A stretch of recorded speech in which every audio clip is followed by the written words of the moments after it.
mën nañ accordé. mais il suffit que le professeur s'oppose seulement pour que voilà. loolu mooy wane doole bi nga xam ne moom la ñooy procureur de la République il faut ñu wàññi dooleem. et pourtant Sonko a dénoncé par rapport. mais dénoncé woon na ko waxoon na ko fii. donc ba léegi on n'a pas vu donc procureur doole bi mu yore mais c'est marre d'Ali.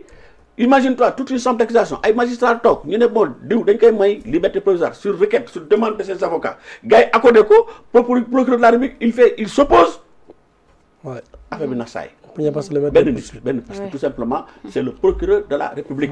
Le super procureur de la République parce que doole bi mu am il faut ñu xoolaat ko parce que procureur de la République parce que tant qu'il n'a pas enrôlé ton dossier bi kenn du ko yóbbu devant le juge du fond. devant les juges du siège parce que ñoom loolu lépp ñoo koy def di def exprès pour retarder jugement yi parce que leer na leen ne que ces gens-là qui sont des otages bu ñu demee devant les magistrats du siège qui sont des magistrats indépendants ñooñu lu ñuy ordonner maanaam dañ leen di ordonner comment ça s'appelle la mise en liberté dañ leen di libérer tout simplement parce que c'est des dossiers qui sont vides on sait que tout ça c'est de la persécution yaa ngi dégg c'est de l'harcèlement c'est tout simplement une forme de dictature boo xam ne fi nekk pour tout simplement empêcher les gens de s'exprimer librement mais ils perdent leur temps c'est peine perdue nit ñi dinañ wax ba géej gi fer loolu moom on ne peut pas empêcher à un peuple de s'exprimer loolu moom dañuy sonal si moom dañuy jéem a xool yeneen voies et moyens mais ces emprisonnements là bu dee loolu ils n'ont qu'à construire des prisons encore parce que les gens vont continuer à parler les gens vont continuer à dénoncer te tant que teguñu mbir mi ci yoon on va le dire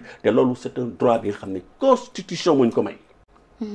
Merci beaucoup loolu leer na nañ bon espérons juste que ne liberté provisoire bi ñoom dinañ leen ko accordel comme ça mu mën a retrouver liberté am après buñ koy déglu ñu déglu ko Isaaxa après audition au fond bu dossier wam beneen charge teguñu ko ci kawam ses avocats daal di constater ne dossier bi dafa légère ñu nar a introduire ab demande de liberté provisoire pour Badara Gadiaga. pour man jaru ko woon sax. parce que liberté provisoire day compliqué mbir yi rek parce que dañ koy génn mais quand tu es en liberté provisoire nga am ne après tu es obligé de faire attention. bu baax il ne sera pas complètement libre. pour moom Badara il doit attendre bu ñu libéré ko purement et simplement maanaam lépp jeex. mu ñibbi comme ça mu mën a continuer ama son nora Badara Gadiaga avant ñu koy convoqué. donc jour bu ñu koy convoqué. avant vous pensez que si Badara Gadiaga woote woon na par exemple ndaje ci koñam. li mu am jour boobu mbooloo mën na ko am. c'est pas possible. parce que les Sénégalais on sentait que ñu ngi koy bëgg a jaay doole. mais ñun ñi fa nekk en tant que journaliste sa micro fil bi mooy dem fële. micro bi dem fële tellement que les gens di bousculer wu. non il y avait du monde il y avait des on dirait mbër buy benn kii buy bëri ji. te Yékini autant de Yékini bu doon bëri ji. c'était comme un héros. jour boobu noonu kan moo ko def héros. je pense que persécution ak un régime boo xamante ne peut-être dafa juum. parce que si Badara si par exemple je prends Abdou Nguer ñoom ñaar kese laa jël. yéen dañuy parce que beneen cadre la te xam naa boobu boobu sax bëgg naa après ma laaj ko maître mais par rapport ak seen type mais Badara Gadiaga Abdou Nguer s'ils sont devenus par exemple les principaux opposants de kii nii de Ousmane Sonko pour la moo ko addi Abdou Nguer xam nga lay sànq maa ngi wax ni par exemple le 6 ak le 12 moom moo ko moom Sonko moom le 8. pourquoi cette comparaison Abdou Nguer un simple Abdou Nguer dem nañu ba ñu koy comparer ak au super premier ministre. en terme d'aura en terme de lu mu war a yëngal ci émotion. lan moo ko andi parce que les gens ont senti qu'on est en train de le persécuter les gens ont senti que li ñu ko teg nii jaay doole la ku porté Abdou Nguer par exemple plainte kooku mosul porté Abdou Nguer plainte il a fallu ko njàpp ko. pour peut-être délit d'opinion pour loolu doon mën a am. te day après annoncé woon na sax ne day retirer plainte bi donc après le pourquoi. mu dem ak procès Abdou Nguer. loolu aussi question la da sa xel dal. Badara Gadiaga on nous parle de 9 millions. oui 9 millions. man de jombi na Badara Gadiaga n'a pas droit d'avoir 9 millions. Badara Gadiaga. mais 9 millions day xaalis. c'est de l'argent. non xam naa man moom amoo ko moom. man moom aw ma sax 1. 9 millions c'est quoi. Badara Gadiaga Badara Gadiaga bi nga xamante ne taranga chaque match Paris Saint-Germain mu dem seetaani ko Parc des Princes. kon amul droit am 9 millions ci comptam. Badara Gadiaga depuis mu commencé di nekk dans le monde syndical. Badara Gadiaga ñu ne amul droit am 9 millions. su amee 9 millions forcément dafa am benn groupe bu ko nekk di yónnee pour mu déstabiliser le pays. n'importe quoi. un simple Badara Gadiaga daa xamante ne daanaka nekkul sax homme politique.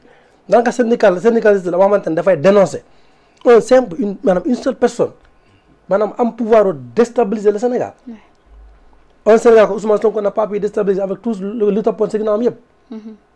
le Sénégal qui n'a pas brûlé dëggantaan boo réew mi tas naxasaayu carrément dëgg na 2021 2024 en 2 ans Badara Gadiaga am capacité pour déstabiliser notre nation non pour moi ça c'est un jeu te luñ ma wax ñu ne ma 9 millions 9 non Badara Gadiaga xanaa nag moom ak 9 millions nag maanaam Badara toute sa vie moom amul droit yor 9 millions ci biir comptam voilà ki ko yónnee parce que on lui a envoyé forcément donc ça dafa nekk mbir bi nga xamante ne dañ ko nekk yónnee pour mu déstabiliser le pays avec quoi fan la sànq li nga doon lim mooy les éléments yi nga xamante ci la ñu war a sukkandiku pour mun a wax waxu infraction wala yooyu noonu moo di élément moral bi c'est-à-dire l'intention ak l'élément matériel ci lan xanaa mënuñu wax ne parce que il a 9 millions rek loolu moo nekk l'élément matériel que Badara Gadiaga arrêté il est dans une logique de déstabiliser notre nation non pour man quand même ça c'est un jeu alors que à moins de 2 ans en arrière gis nañ fi des groupes se former un peu partout dans ce pays là nga bañ nga bëgg nga gëmb nga bañ koo gis mais c'est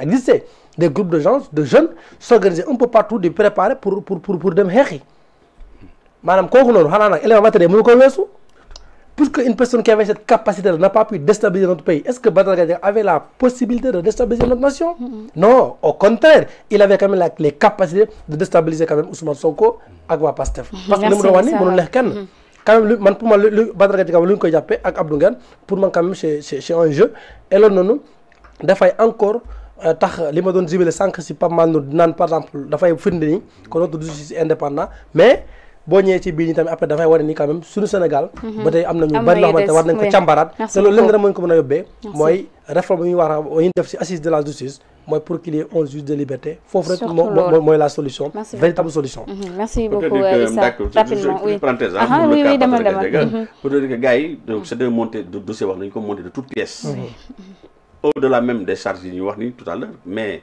seen soi-disant juriste boobu Amadou Ba boobu la mais keroog émission bi mi ngi ko doon menacé ay waxu naan ay faux diplôme ak kenn xamul ay BFM machin mais moom xamul ne que même si c'est le cas mais cette infraction là elle est prescrite elle est frappée de prescription mënuñu ko toppee ci loolu depuis kañ yaa ngi dégg depuis kañ loolu depuis Jérusalem depuis man juddoo ma sax yaa ngi dégg donc parce que en matière délictuelle la prescription est de 3 ans xam nga donc loo xam ne ça s'est passé depuis xam nga xanaa en matière criminelle la ñuy wax la prescription est de 10 ans donc comment on peut évoquer des faits yoo xam ne qui sont prescrits frappés de prescription extinctive ñu ñëw di ko mettre sur la table tout ça dans le souci de salir sa réputation parce que waa ji analyse mi moo leen di déranger. Et au final, rapidement, oui.